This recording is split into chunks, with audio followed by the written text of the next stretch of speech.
everyone and welcome back to our channel. In today's tutorial, I'm going to show you how to use Google Forms to collect data. Google Forms is an excellent tool for gathering structured data for research, business, or academic projects. You can collect responses, store them in Google Sheets, and analyze trends easily. Now let's start step by step on how to use Google Forms to collect data. The first step is to open Google Forms and create a survey.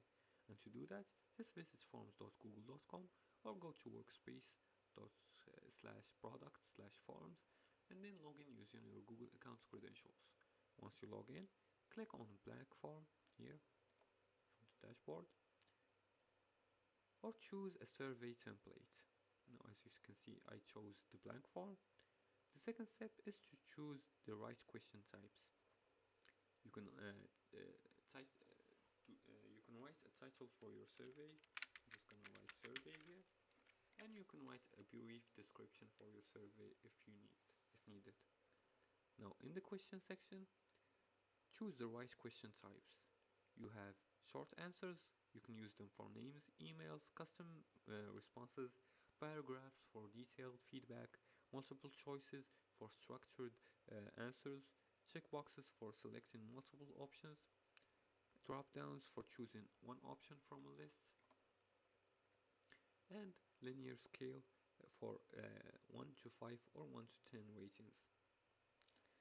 The third step is to enable data validation for accuracy, and to do that, click on the question and select response validation.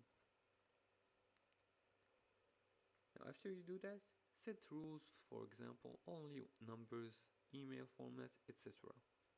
As for the fourth step is to store responses in Google Sheets, and you could do that by clicking on the response section right here and then click on link to Sheets.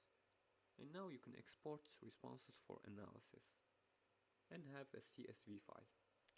The fifth step is to share your data collection form, and to do that, just click on send and share via emails, direct links, and end on a website. The sixth step is to analyze collected data, and you can use Google Sheets, Charts, or Google Data Studio for visual insights.